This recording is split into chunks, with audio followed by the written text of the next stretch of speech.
right, so we figured a great time for you to be here today with the retirement of Tom Brady. Yes.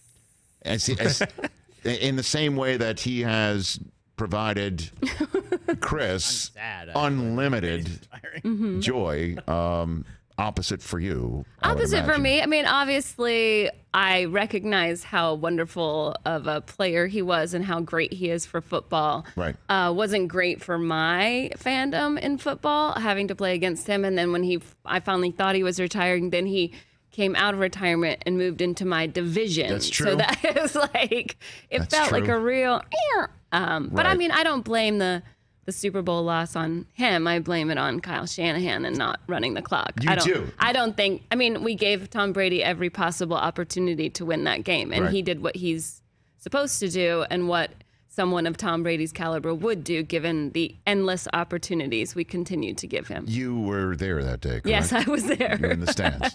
It was quite the bipolar experience, I guess you could say. Well, Very excited. I remember we were just discussing it earlier. You were out there back there in the green room, and I just was looking down at the Twitterverse, which, as you know, is the knee-jerk reaction site of all time. Yeah. And it was the end of Brady's career, like that he couldn't come back from this. Didn't matter how many he had, he couldn't come back from this. And then, of course, he came back from it within the actual day and construct of the day. Did you, at one point, truly let yourself go? I would have let myself go and thought like this was actually happening at 28. What, that he was going to come back? No, that you were going to win it. That this was, I would have let myself go. Yeah, I mean, I was pretty celebratory and intoxicated, and Chris was texting me congratulations. I'm actually looking for that text. Where were you? You were at home for that? I was home. I had come home because we were in Houston that week. Yeah, for the show. And Sarah was there working on Garbage Time, on Katie Nolan's old show.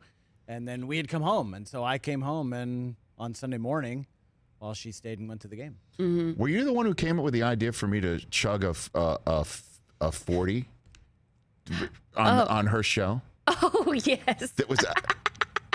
Well, you run the 40. I know that. Did you know that? That I vaguely remember. I appeared on that program in Houston.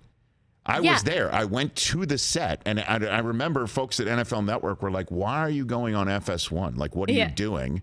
And I just, because I went on, she invited me. I went on, and I showed up on the set, and she goes, "Well, you run the 40. How fast can you chug a 40?" And she handed me an actual 40-ounce beer in a paper bag and asked me to chug it on the spot. And she kind of thought I wouldn't do it. I did, but I took like 3 sips. This is terrible. It was that wasn't my idea. It wasn't even cold. No, it was probably Rachel Bonetta's idea. She was on that show was she too. On that too? She was on that show. That's where she started. I'll have to blame her when I see her in the Super Bowl. No kidding. All right. Yeah, well, that was back it was in the me day. and Katie and Greg Jennings that whole week. It was a really fun week. That's right. Until Sunday night.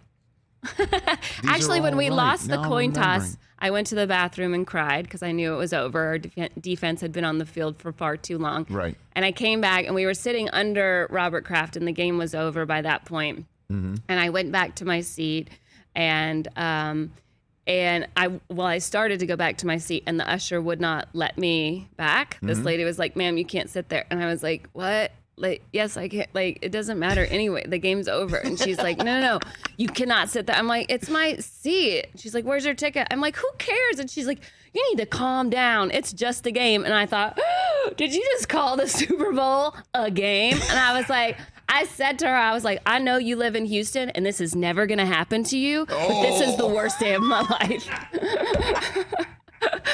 I did say that. And then my friend Bennett Weber came over because he had gotten me the tickets. He's the head writer for NFL Honors. They had given us those tickets. Oh my gosh. Yes. Okay. And so we were, And then he just kind of like, oh, nope, here's her ticket. I have it. She's fine. And he calmed down the whole situation and then escorted me out. Catch the Rich Eisen Show every single day on the Roku channel, 12 to 3 Eastern, for free.